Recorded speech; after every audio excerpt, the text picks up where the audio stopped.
Welcome to the Developing Life Podcast.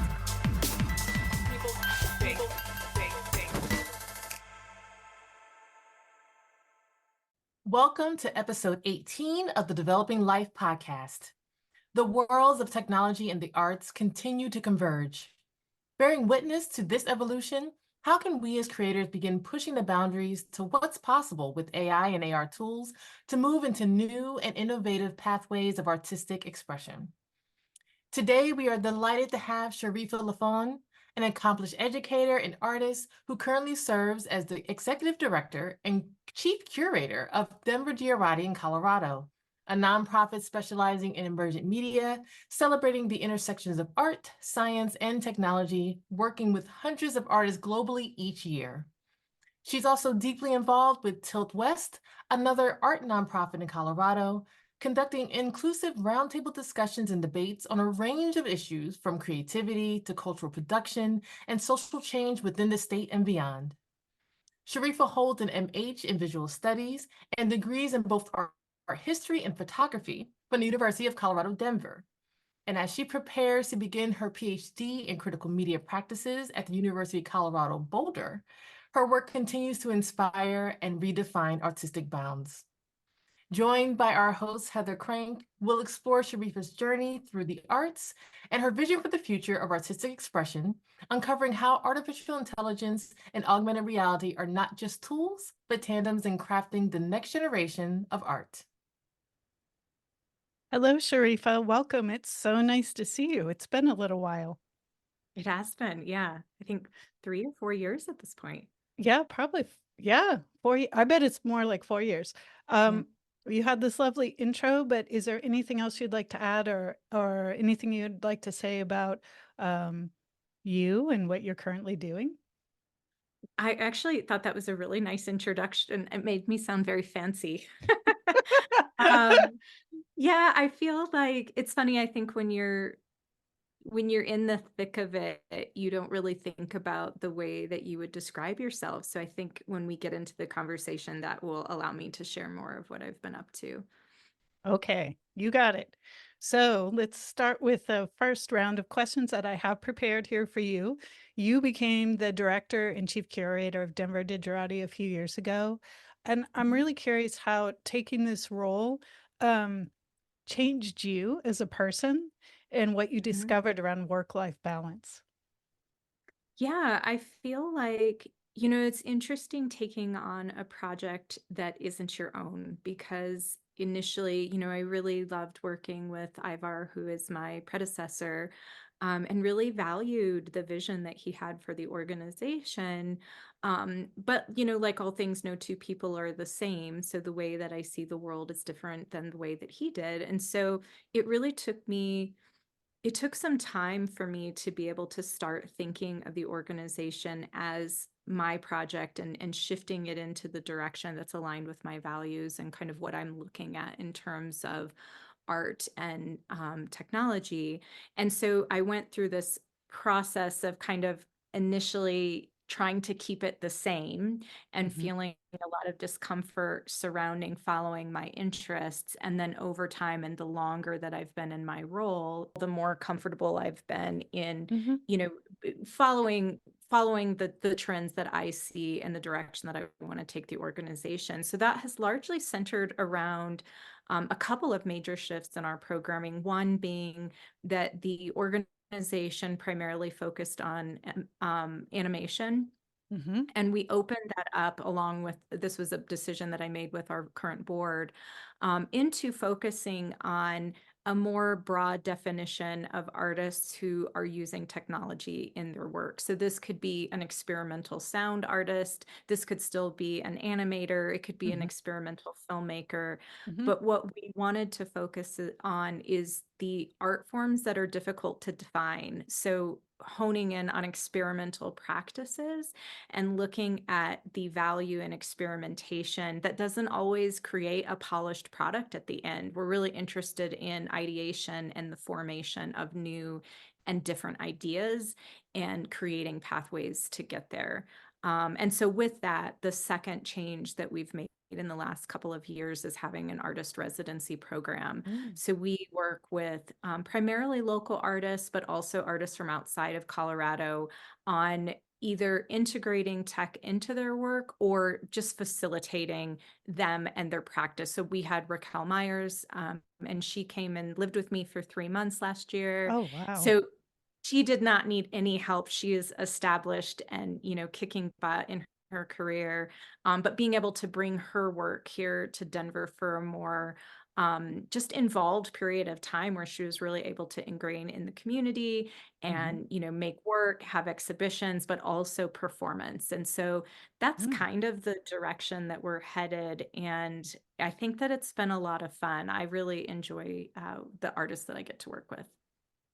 So initially, Denver Digerati, for those people who don't know, was primarily an animation festival that would happen downtown, and there would be a lot of projection mapping on billboards and um, buildings, and it sort of lit up Denver.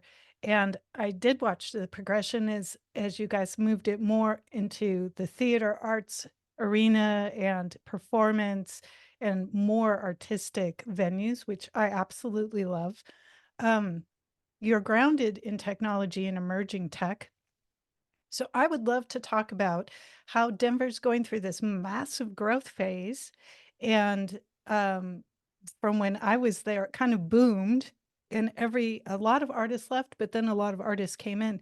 So I'd love to hear your ideas and thoughts about the way Denver's changing and how this changed your venue and the way you're relating to the art in Denver. Yeah, so for people who aren't familiar with Denver Digerati, we actually were incubated under the Denver Theater District, which is a tax district in downtown Denver. And they put art content on media billboards and then run individual art projects. So there's a gallery that actually I will promote them. They have a gallery called Understudy Mm. that has one of the most supportive artist stipends, I think, in Denver. And Annie, Thad, and David just run a really excellent program that's focused on that, activations in that area of downtown Denver. But since we have become a standalone nonprofit and separate from their organization, our programming has shifted. And so Mm. we follow the community, and we are really invested in growing community and creating opportunities for people to invest in each other and to network and to spend time together, with the goal of having that cross-pollination of ideas. So, what I've noticed actually is that Denver is in a significant period of growth, Mhm. but it has actually created a really challenging arts economy here, primarily due to lack of space. The rents in Denver are really expensive, Yes. and there is not a lot of affordable housing. Access to Mhm. housing is really challenging. And while there is an abundance of surplus commercial real estate, rental on those properties and then coupled with property taxes make it out of reach for artist studios or for small nonprofits. And Mhm. so we're seeing a lot of obstacles that really, they weren't there a few years ago and have been increasing in difficulty.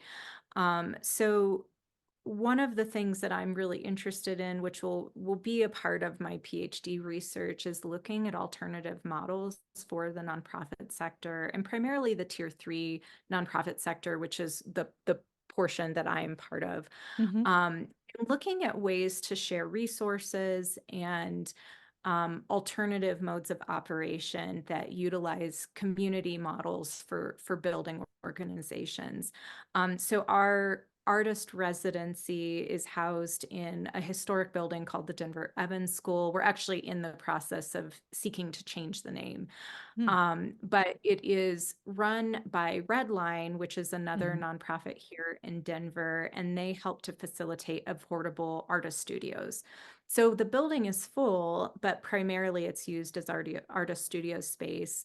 We're one of the few in the building, and there are others that use the space to share with others. So we actually don't occupy our space there. We use it for the residency program in an effort to share space and resources.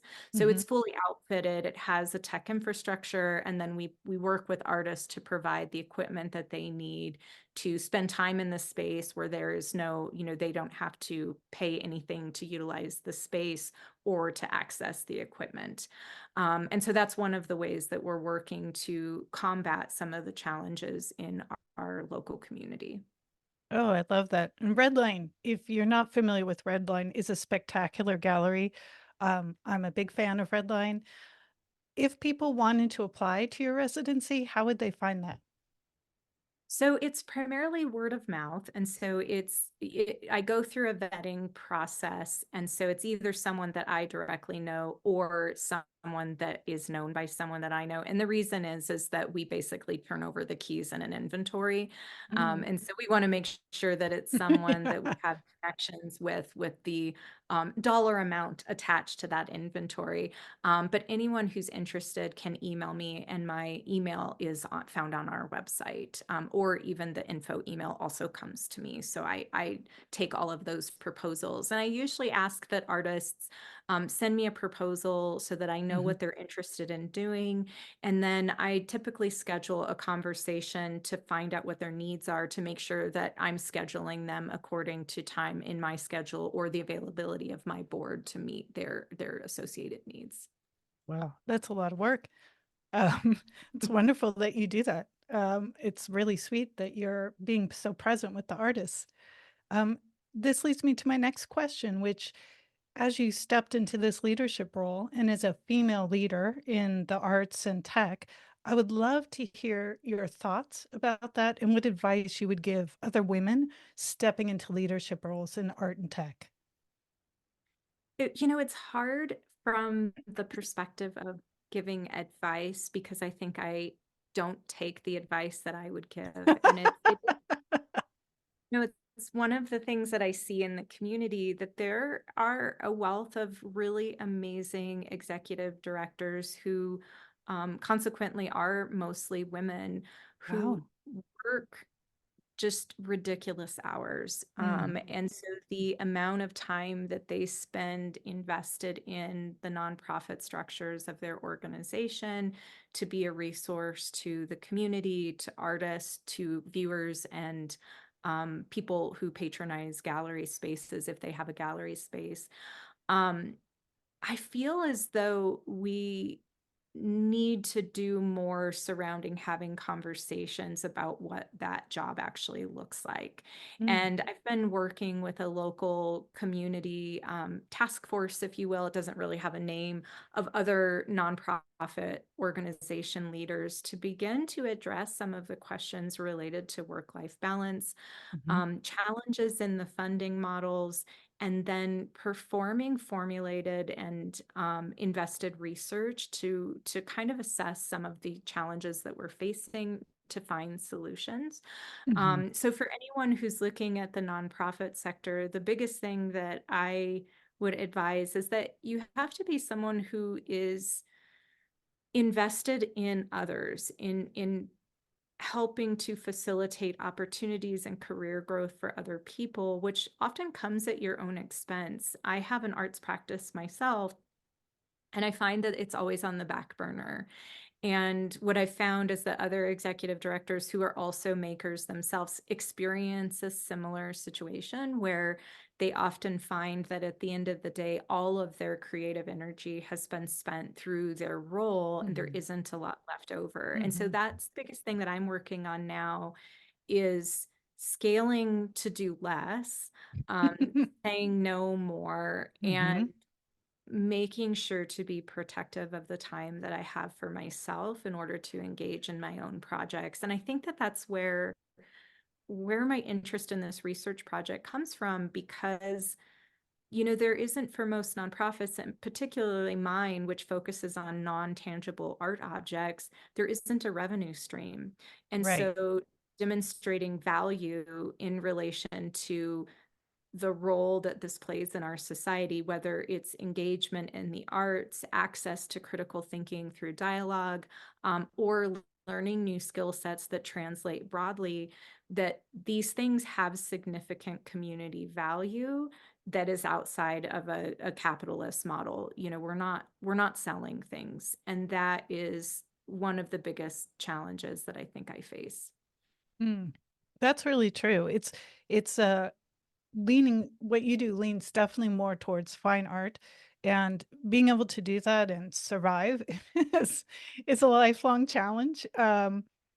As a board member of, speaking of the arts-centered nonprofit Tilt West, where you are focusing on the arts and discourse for the community, in case you didn't have the reference for what we are talking about right now.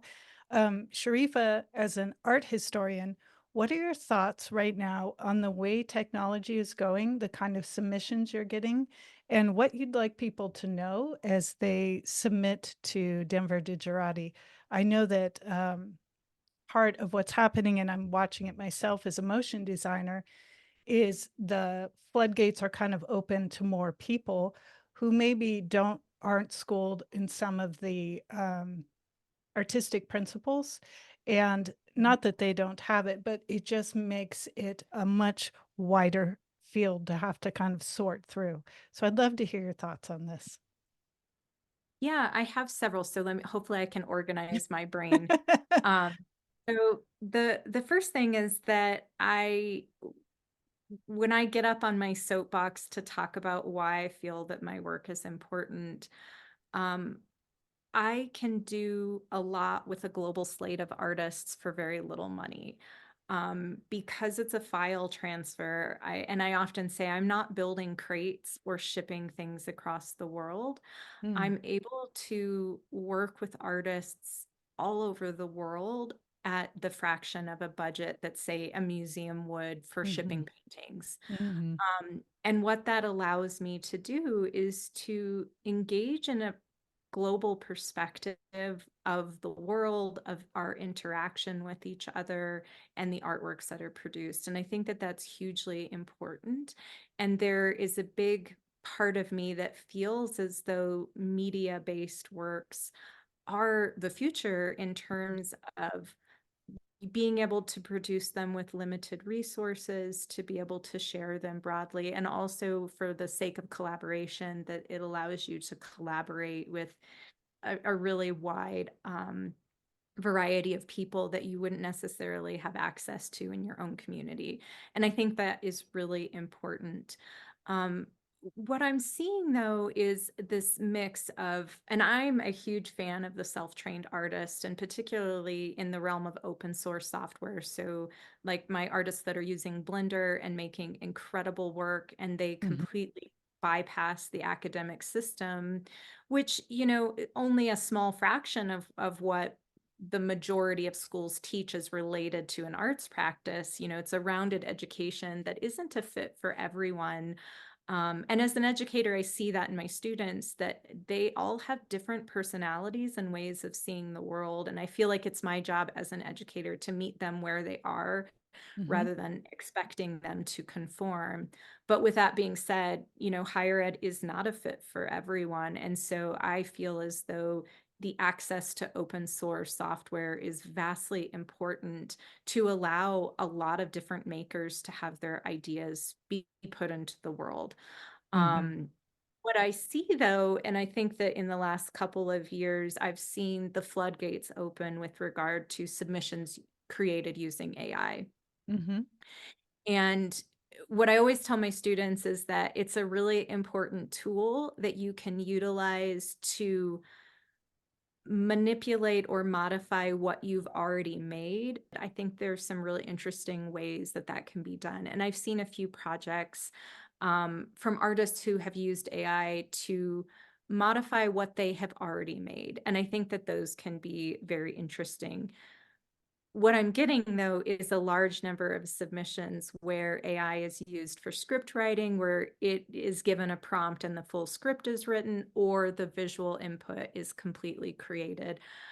through machine learning. And those I don't find them that interesting. They tend to be a lot longer and in duration. So say, where the average is like 5 to 10 minutes, the AI pieces tend to come in around like 25 to 30 Ooh, minutes.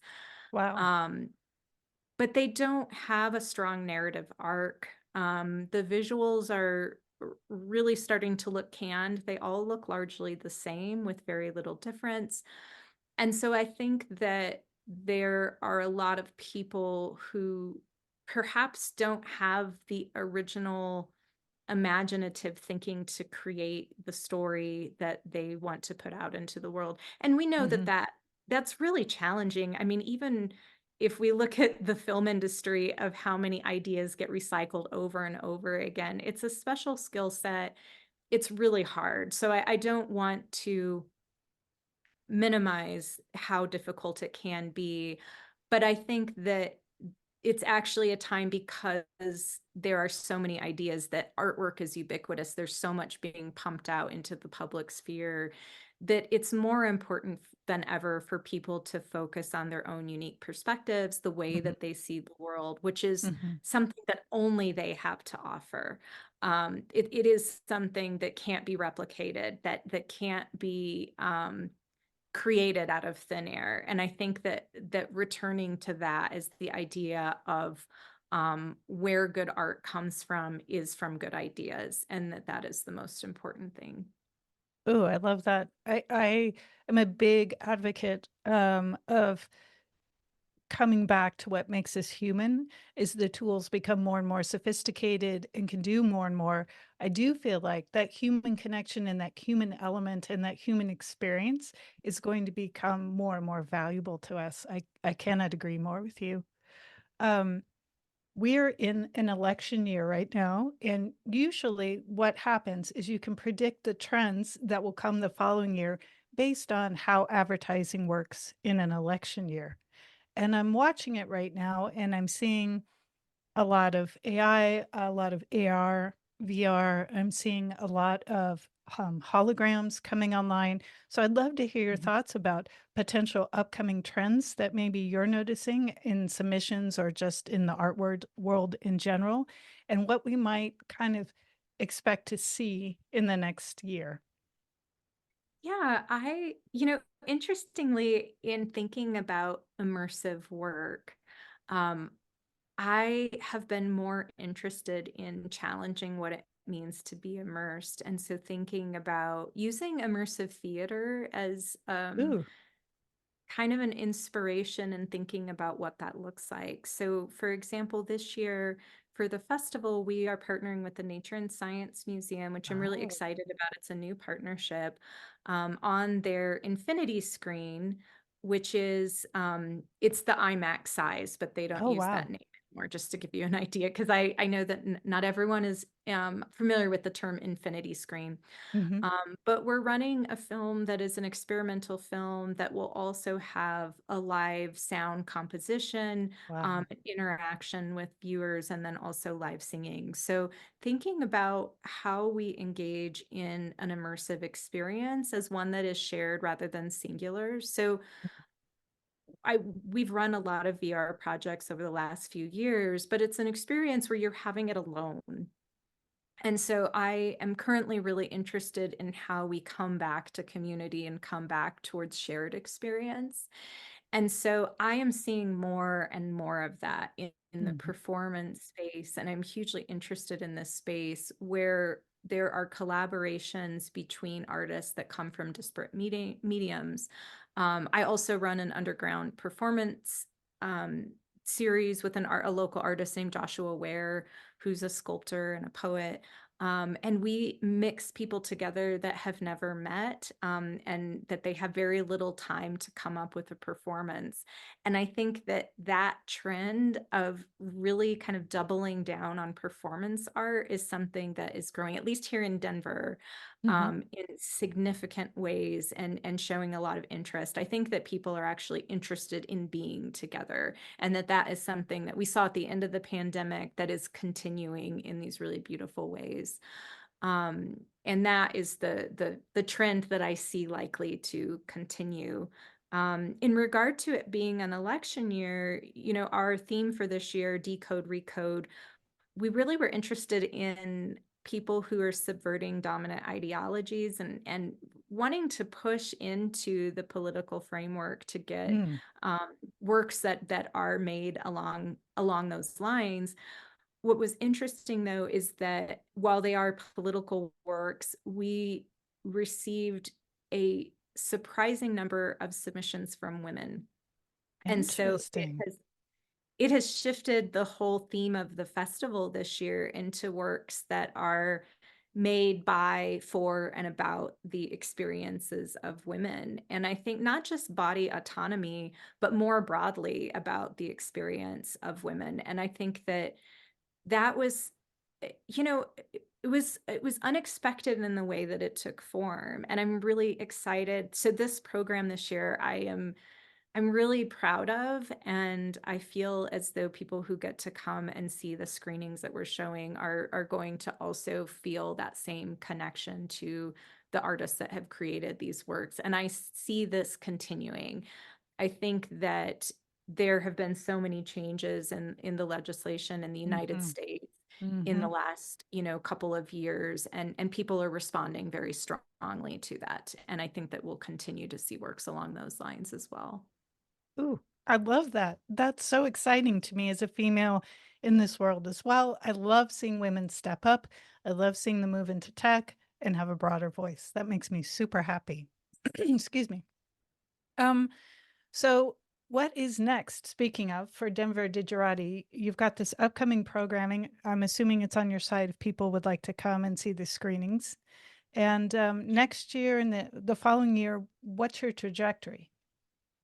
Yeah, actually the programming will not be out until August 1st. We just sent our acceptance notifications yesterday. So I'll be working on building the website and also shifting it into accessibility requirements for the state. So that's what we'll be working on for all of July, and the full program will come out August 1st. But I can say that our opening will be on September 15th and our closing on September 21st of this year. So that date range if anyone wants to hold dates.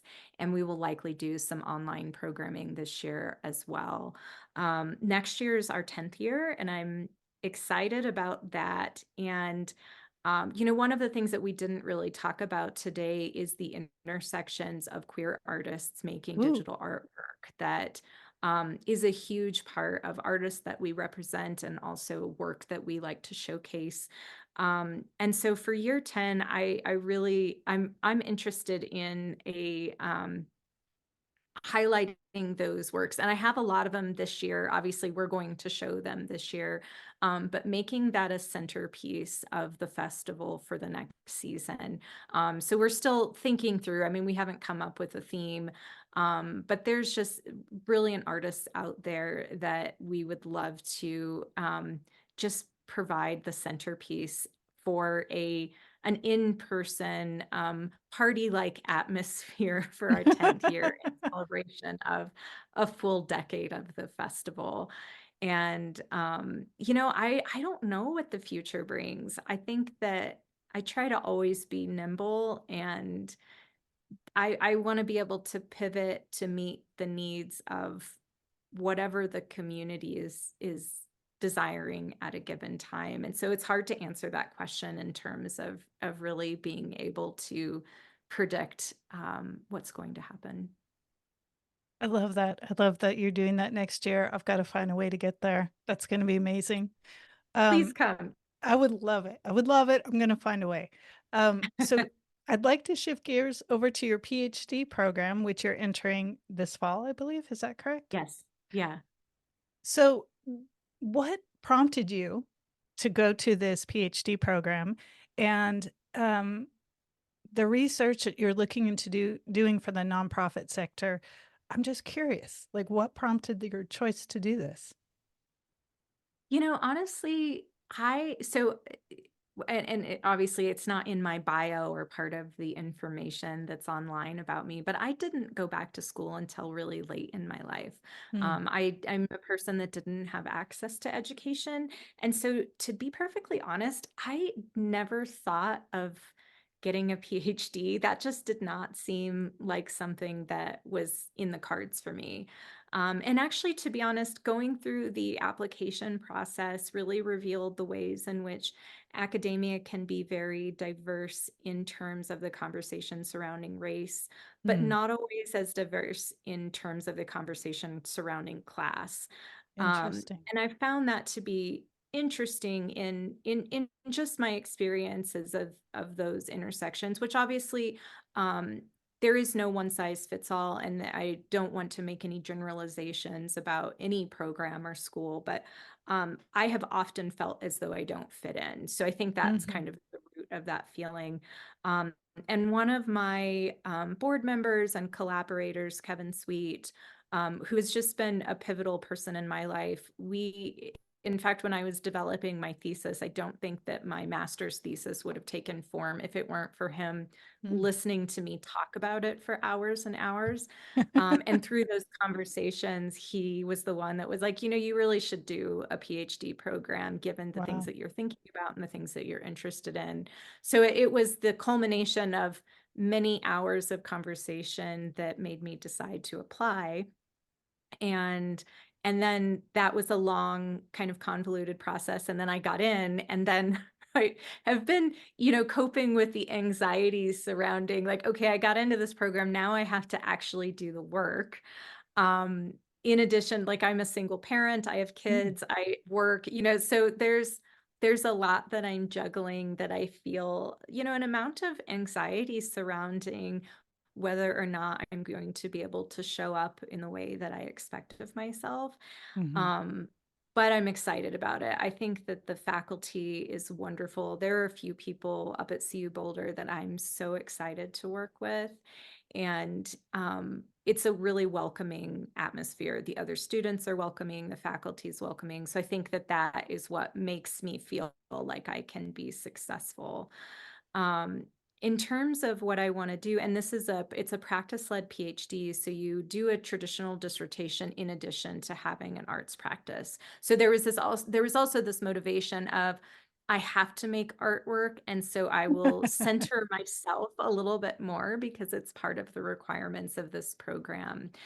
And so, interestingly, I'm wanting to shift into more of an ecological direction with my work, and that is something that's new to me. So, doing the research surrounding what that looks like and how that practice will develop, in addition to looking at a chapter-based model for my dissertation. I'm interested in this tier 3 research on the nonprofit sector, but kind of the umbrella of my research is looking at that which cannot be commodified.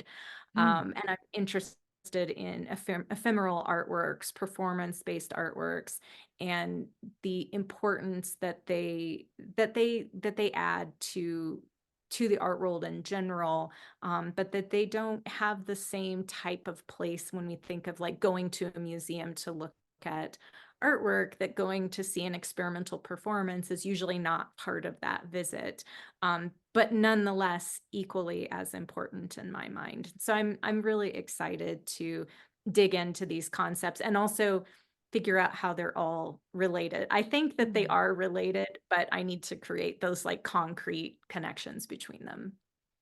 So, what's so interesting to me about that too is that a lot of technology has a pretty dark shadow as far as its environmental impact. How do you feel about that? You know, I I think that the larger corporate entities are responsible for a significant amount of the environmental impact, and that what I do with my laptop at home is Mhm, not contributing in the same manner.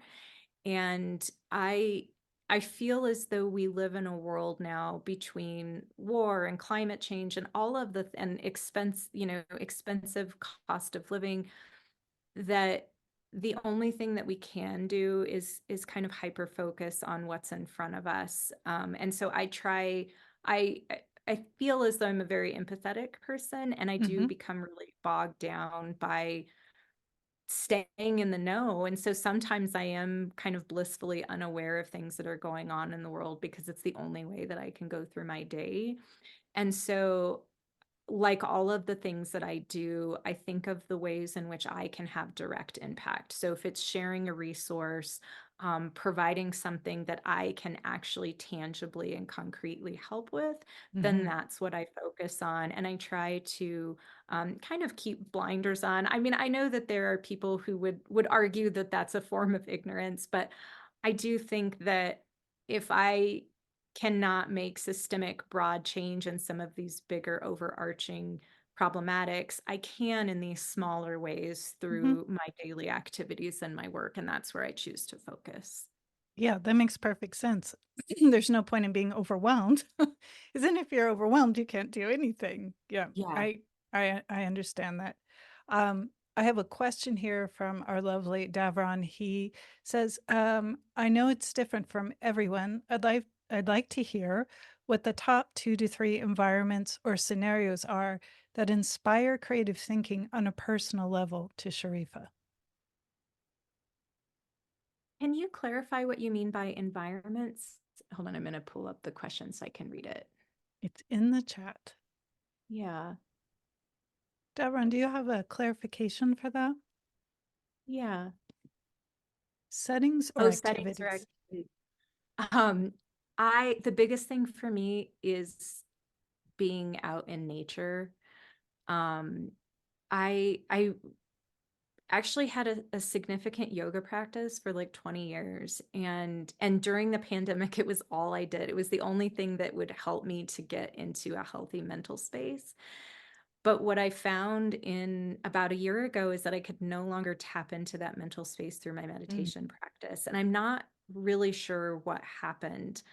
Um, but I have been able to find it through hiking. And so I use the term hiking loosely. I'm not an athletic person, so it's like a leisurely walk in the woods. Um, but I tend to hike every single day, and I go out. I usually block out an hour or two in the evenings. I go before sunset, so there really isn't anyone. Everyone hikes in the morning, which to me, it's hot. I think it's the worst time to go.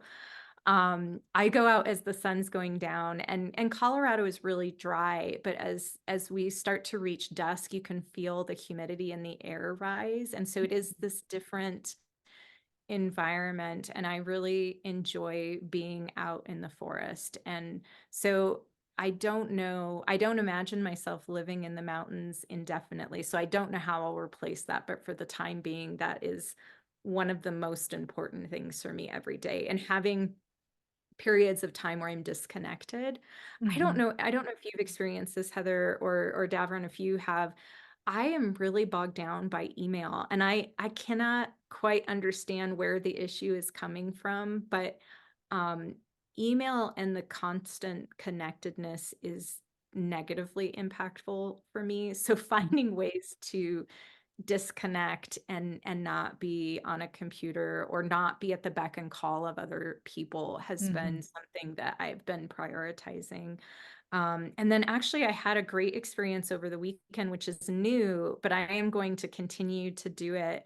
One of my close friends, Jensina, took me for my birthday to a sensory deprivation tank. Ooh. And it was so wonderful. You like lay in salt water and in the dark. And we did a 90-minute session.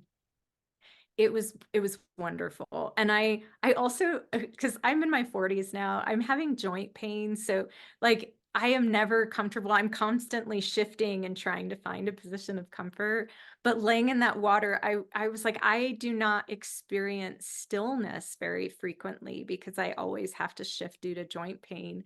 And Mm. so that was amazing. And so I definitely think that there's something to that where you're just removed from everything and in a position where, oh, I actually, well, and I went in and I was like, I'm going to sort through some of these things that I need to sort through mentally. I'm responding to True's comment. And she said that her mind would not shut off. Um, I actually ended up not really thinking about anything, which was Oh. fascinating because I didn't struggle to get into that space. I wasn't trying to redirect my thoughts. Hmm. I really just wasn't thinking about anything. And that was amazing because that doesn't happen to me. So it was a really wonderful experience. But I think that I think that creativity, one of the things I always tell my kids is that if you want to be creative, allow yourself to be bored. And Mm. I think that that is something for me that I am trying to tap into more, is allowing myself opportunities where there is nothing to take my attention.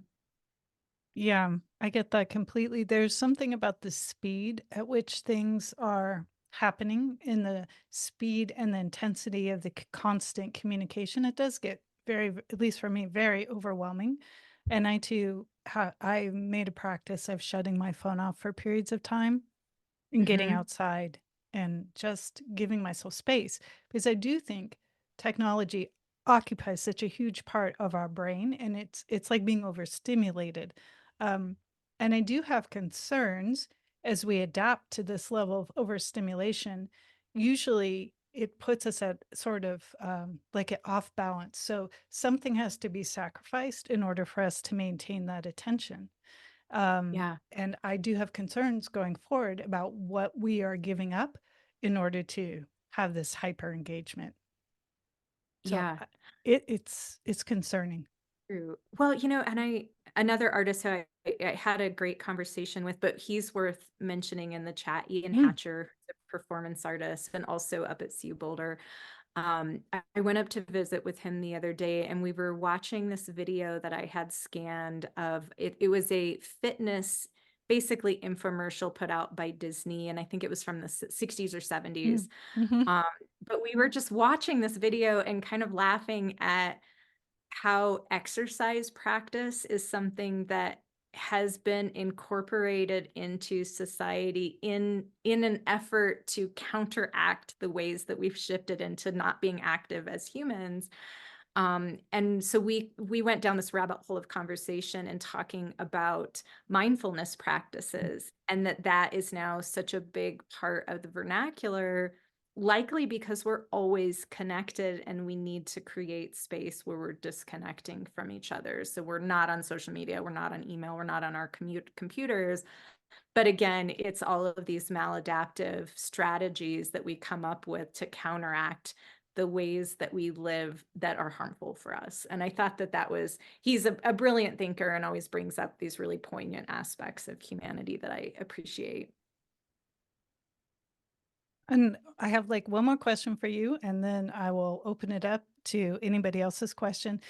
One of my questions for you is, um, as we move into this new world of hyper technology, and storytelling becomes, and the human element becomes more and more important, how can people tap into that, or where do they start if they get to a point where they recognize, oh, I'm getting too many denials from submissions, I can't figure out what it is?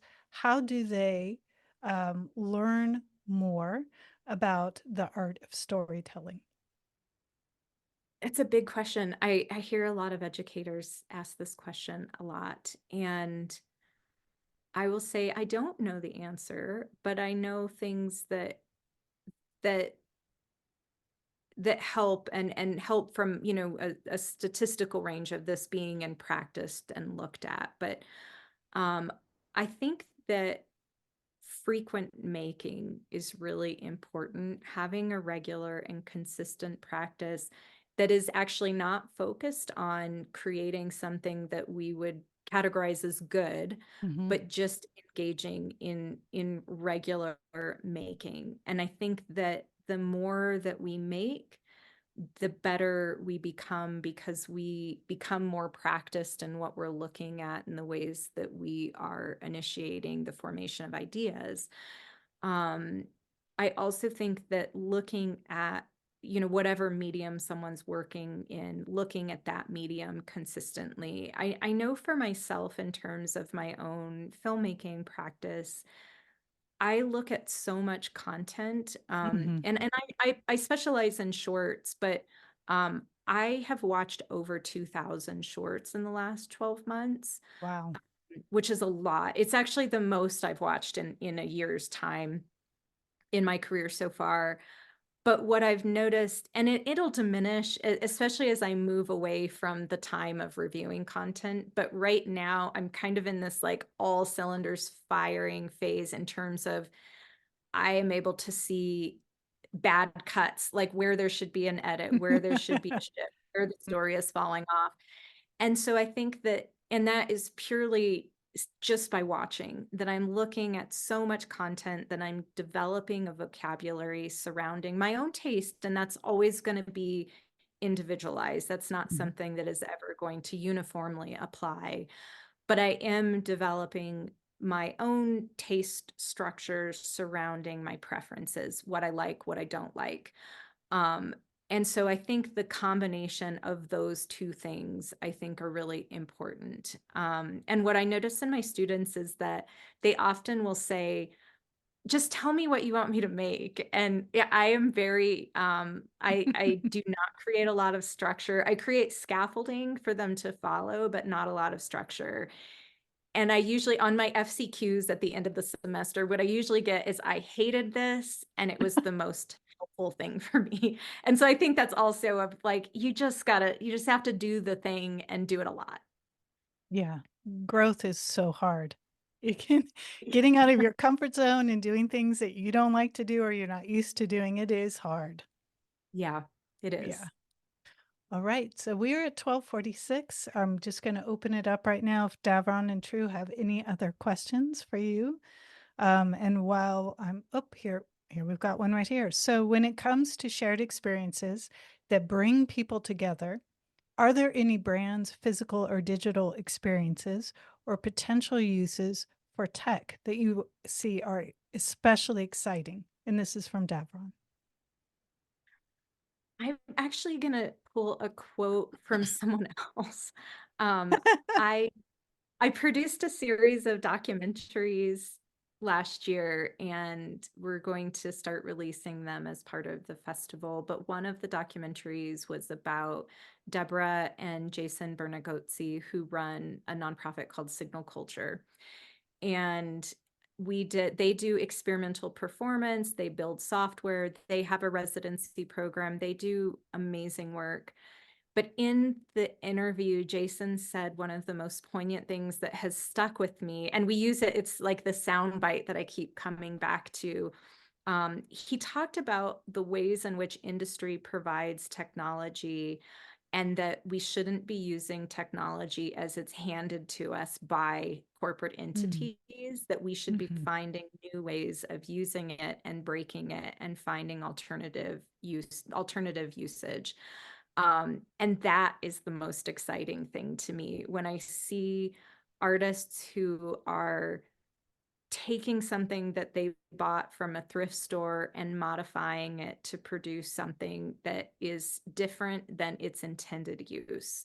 And to me, that's the most exciting thing. I mean, it's what Raquel's work embodies, is, creating animated films on Commodore computers that were that's not really how they were intended to be used, although that was a side function. The ways that she has utilized that to make it her own and to make it unique and interesting. And I also think that that's at the root of where some of the best work comes in. Because if you are taking a piece of software or a piece of technology and using it exactly as it's intended, you're going to produce exactly the same thing as a large majority of the people who are also using that technology or following that tutorial. Mhm. So I think looking at ways to break things is one of the best ways to be unique and finding ways to make something your own. I can't agree more. Sharifa, that's all I have for you today. I want to thank you so much for joining us on the Developing Life podcast. It is so wonderful to see you again. And You for too. those people out there who would like to connect with Sharifa, you can find her at Denver Digerati. You can also follow her on LinkedIn under Sharifa Lafon. Do I have that right? I hope. Okay. And she will be out and about at the festival later this fall. Check out what Denver Digerati has going on. Oh, and Devron is asking quickly here before we close this, if you could give a shout out to any influences you have, he would love to hear a few suggestions. Oh, I have so many influences of people that I think make fabulous work. You know, one of the biggest influences in my life is Oliver Herring, who is a Brooklyn-based artist who's born in Germany. And his work is brilliant, but I have access to Oliver through I've printed a lot of his work over the years, so I've worked for him. But because of that, I've had access to a lot of conversations, and he actually will be a chapter of my dissertation as well. But he has been hugely influential to my work in being able to see the ways in which he approaches his own, the way he sees the world, the way he thinks about things. And he is incredibly thoughtful and also very careful not to rush anything. He thinks about his ideas and their impact for a long time that I think is really beautiful and inspiring. So he's a huge influence for me. Aaron Espily, who is a professor at CU Boulder and a filmmaker that also crosses these intersections between art and science. Her work is amazing. And she actually, her work, when I look at her work, it makes me feel as though I can never be at that level. But nonetheless, very inspiring. But she's also a gifted writer and an incredibly kind person. And then Jeff Lamson, who was my mentor at the CU Emmanuel Gallery and Experience Gallery. Jeff was what I'm finding now, the longer that I'm in my career, is that people like Jeff are really rare. He includes everyone and everything, and he is not so interested in hierarchies, both through his management style and also how he exists as a person. But he's fantastic. And I've gotten to know both he and his wife, Anne, who works at the Denver Art Museum. And so I feel like that group of people, I could go on forever. Maria Busak at CU Denver. There are so many people that have been mentors to me and have really shaped who I am. And after we hang up, I'm going to feel bad for all of the wonderful people that I haven't mentioned. I think that's like focusing on community and surrounding yourself with people that inspire you. And I try to do that with everyone that I give my time to. So there isn't anyone in my life that isn't hugely inspiring to me. I think that's a beautiful place to end. And you are welcome to send us a list if you would like that we will post under your video of more of your influences. I would love to get as many names out there as possible. Wonderful. I will do that. Thank you Thank so you much. so much. Thank you, Sharifa. It's lovely to see you. I hope it doesn't, so much time doesn't pass before Yes. we actually can speak again. Thank you, everybody who's watching this podcast, and have a wonderful week. Yeah, you too.